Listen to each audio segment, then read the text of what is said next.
Hey everyone, so Navi and I are here at Muirhat Falls in the Olympia Peninsula in Washington, which is really a gorgeous rainforest that is here in Northern America.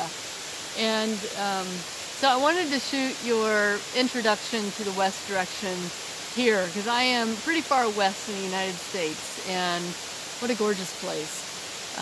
I don't have the fall colors, but I do have just this beauty surrounding me. And as we travel the medicine wheel, that's one of the things that we look for, is the beauty in nature and being able to connect to nature at a deeper level.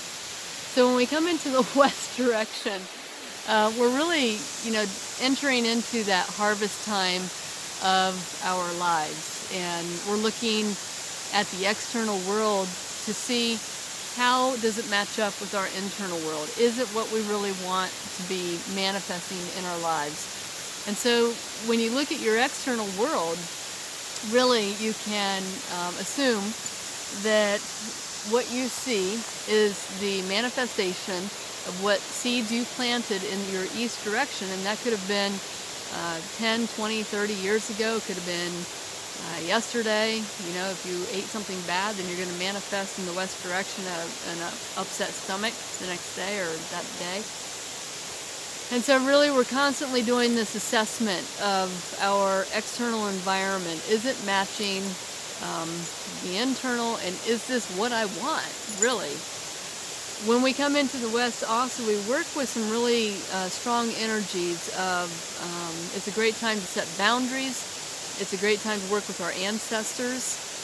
It's a great time to embody forgiveness and go into, that deep state of forgiveness, which is more about us than it is about the other person.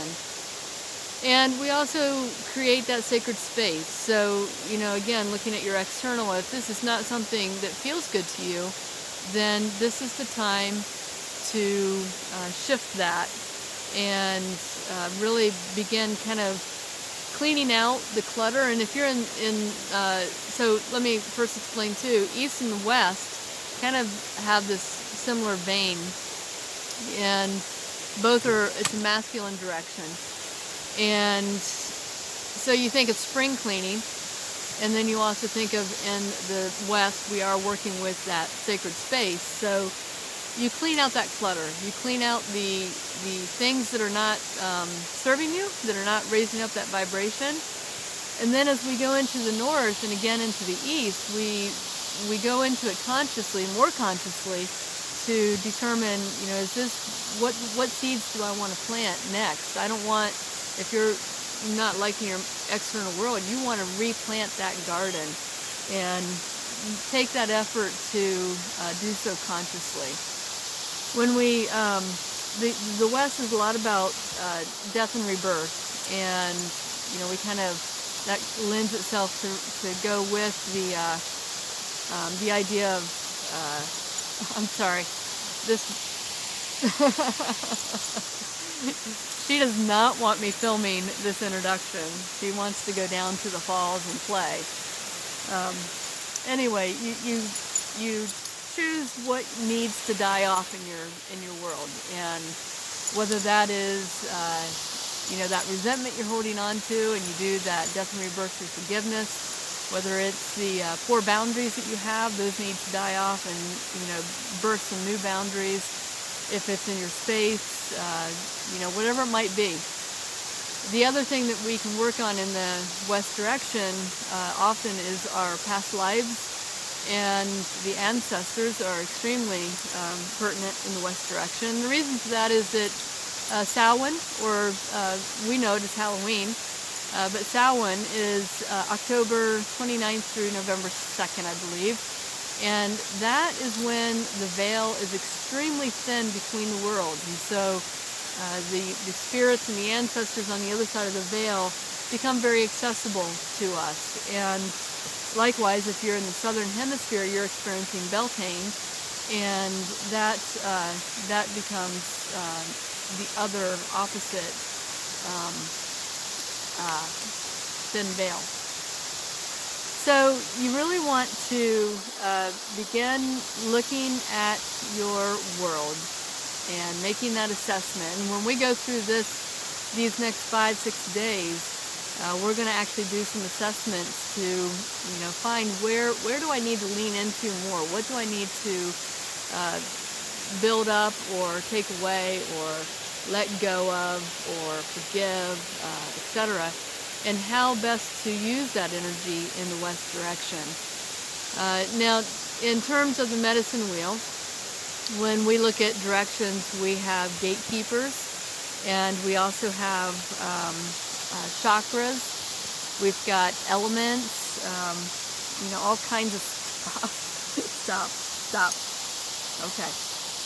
So we've got in the West direction, we have, for gatekeepers, we have the snake and the phoenix, which are, the phoenix dives, comes up out of the ashes, is reborn.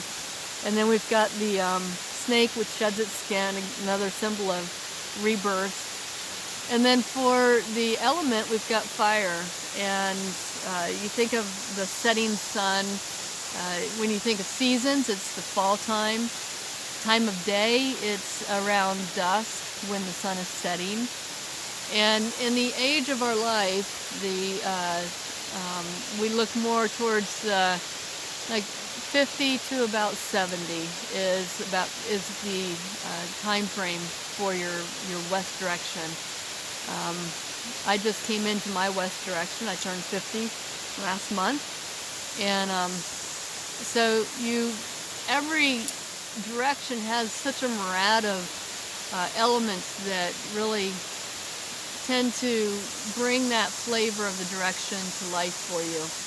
And so one of the things that you can do as we start this west direction, which will be September 22nd, we're still in our south direction right now, but September 22nd, we switch over into the west direction.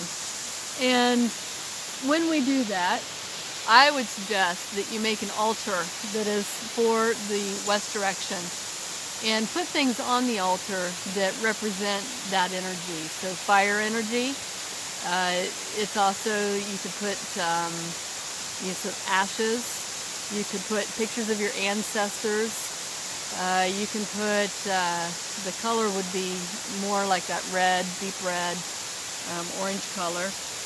And so whatever you actually feel led to bring or to put onto your altar, really is, it's your altar. Remember that.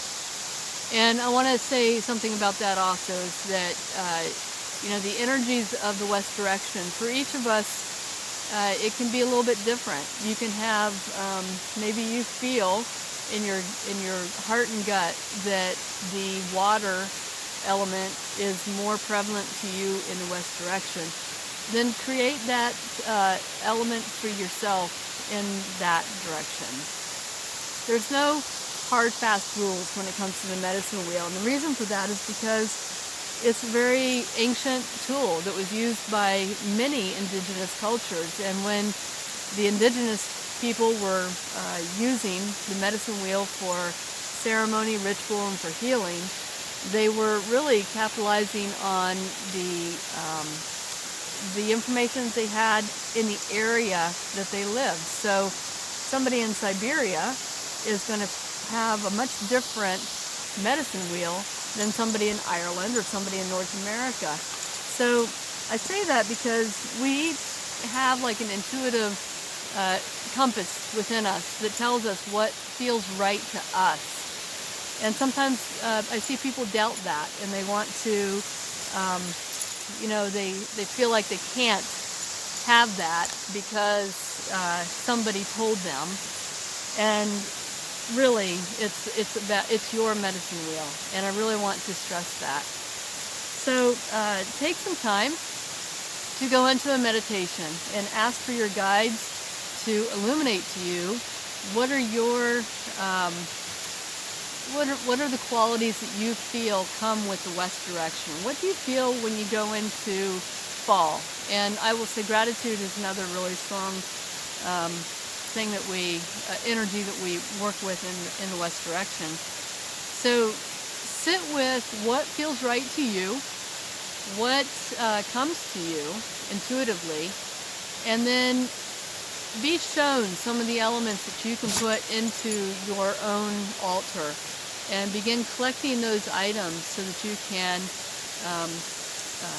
create that altar.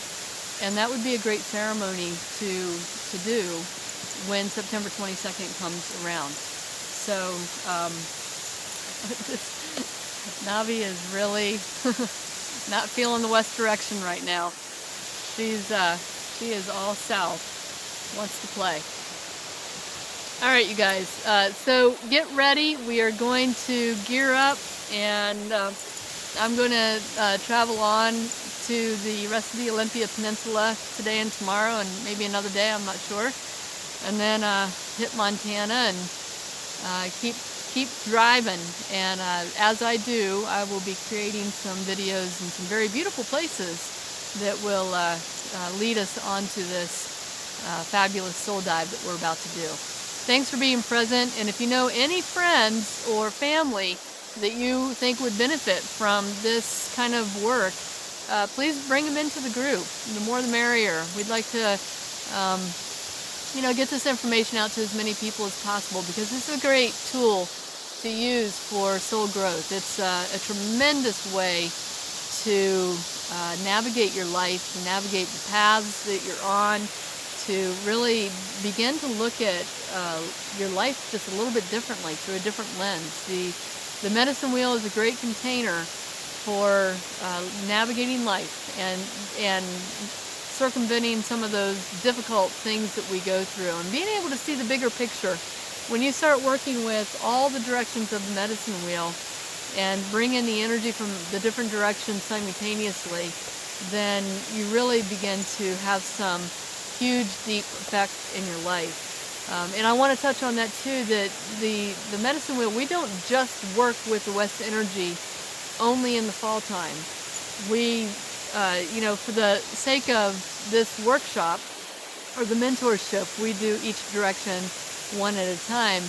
But ultimately, you want to be able to use all directions at any given moment, and to be able to lean into that element or direction or whatever you need. Right now, if I am, looking at my environment right now, I've got a lot of north direction, because north is the earth element. It's also where your spiritual body lies. And when I'm in nature, I get really in touch with my spiritual side. The water behind me is a symbol of the south direction. And being able to see it flowing and falling and gentle, and it's a beautiful waterfall. Actually, there's actually really cool deep water. If it were warmer, I'd be down there swimming, maybe. But so that the water element gives us kind of that invitation to go into our emotional body. If I were to take it a little bit further, you've got that. Because this is a rainforest, you've got a lot of growth and new growth, and that's new and old growth. And that can be a little bit of the east direction mixed in with that north direction again. And so you just really begin to cultivate the relationship that you have to the directions, the relationship you have to nature, to your own soul, and to those around you, including the animals that show up. For me, it's this one, and she is fit to be tied. So I'm going to leave it there, and I look forward to having this journey with you and being able to really, really dig in. All right, get ready, buckle up, and do your meditation. And let me know down below what if anything changed in your meditation. What would you add to your west direction? Bye, guys.